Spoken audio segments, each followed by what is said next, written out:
imagined it was like the cartoons. They just like bust out of the shell. At the beginning of the pandemic, our family started to see local food shortages for things like milk and eggs and meat. And we decided that we wanted to take more control over providing for our family and making sure that we had the things that we needed for our children. The situation in the world continues to be unpredictable. So maybe you're like us and interested in raising quail to help provide for some of those needs for your family. So I'm going to walk you through our process of hatching the quails. We ordered quail eggs from 2 different sources. One place we ordered some quail was called Myshire Farm. That is where we got the Pharaoh-Coturnix eggs that are kind of the typical quail eggs that you expect. But we ordered a second batch of quail eggs just kind of for fun. This is what happens when you get into backyard animals and backyard chickens is you get excited about things like egg color. So we found that this farm in California, actually pretty close to where we used to live, that selects for the quail to lay these pretty little blue eggs. I knew that we were only going to be doing this in the small scale, and so I settled on purchasing the Brinsea Mini II Advanced. It's a compact little machine that can incubate either 7 duck or hen eggs or 12 quail eggs. To be able to incubate the quail eggs, we had to buy a second insert. This is the insert that comes with the machine for doing the 7 hen eggs. So we had to separately purchase the quail egg disc.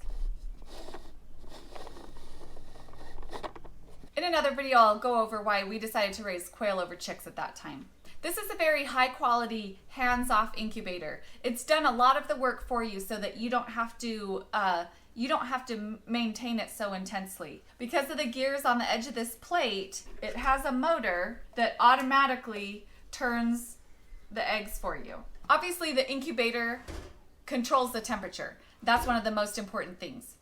And the nice thing about this model, it has an alarm that will go off. You can set it to go off if the unit goes a certain number of degrees over or under your target temperature. Humidity is the other thing that needs to be controlled. And the way that this has been set up is that on the outside of the dome is this little cup where you add water in. And the water goes inside through a hose and comes out inside the unit. And this way, because of the warmth, that water will evaporate into the unit and make the appropriate amount. Now, it's all set up so that inside there's a divider. And so most of the time, you only want the water filling up the one side. But when it comes to hatching time, then you put in enough water that it overflows into both. You need a higher humidity when they're hatching. And then this is a little guard that goes over the top to make sure that when the quail hatch, that they don't fall into the water. Quail are apparently notorious for drowning themselves in their water. Now, because we were investing a lot of money into this process of hatching quail eggs, we wanted to make sure that we had a hatch rate to make it worth our time. So I researched a lot about improving hatch rates for quail. One of the things people talked about was quail eggs needing just a little bit lower humidity than chicken eggs. I would fill the reservoir up to the line, and then that would come in here and fill up the one side. And what I chose to do was to let the water completely evaporate before I would fill it again. And this turned out to be 2 or 3 times where I would fill it and let it go completely dry. And so that period of time where it just had a short period of time with that really lower humidity to let the eggs evaporate a little more moisture. You know how when you peel a hard-boiled egg, how there's that dimple in the one spot? That dimple is a little air bubble. And that air bubble is actually very crucial to the new quail.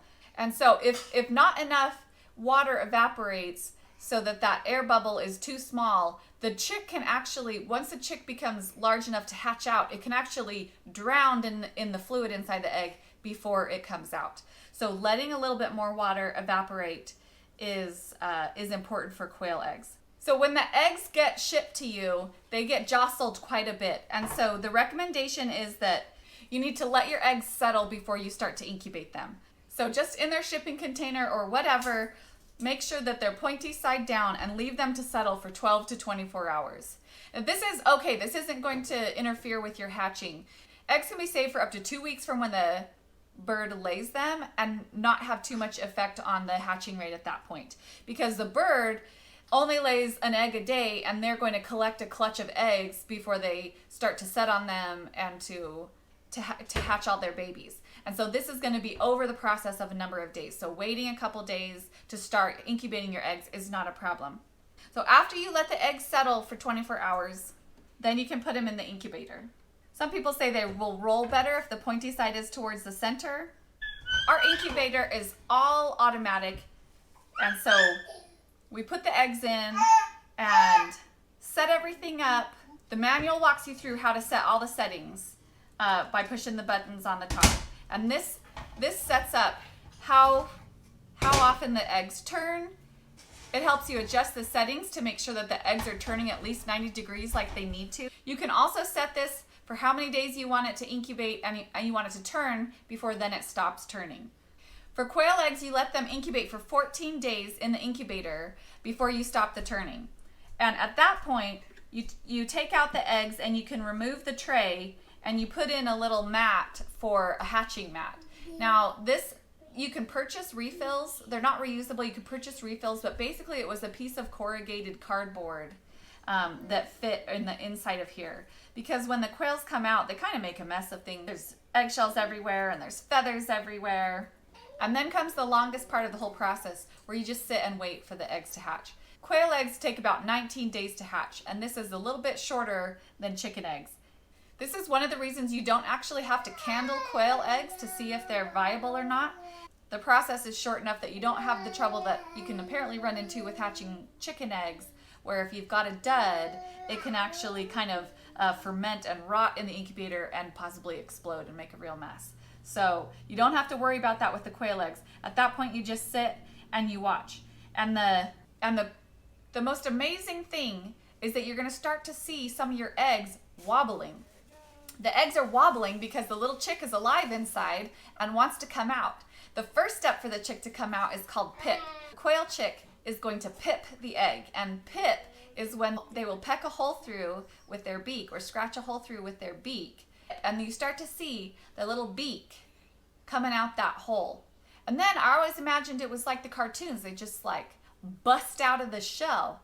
But the next step is to zip. They will zip the egg. And to zip it is to start from that pip and to go. Imagine they're in their little egg and they just kind of go in a circle.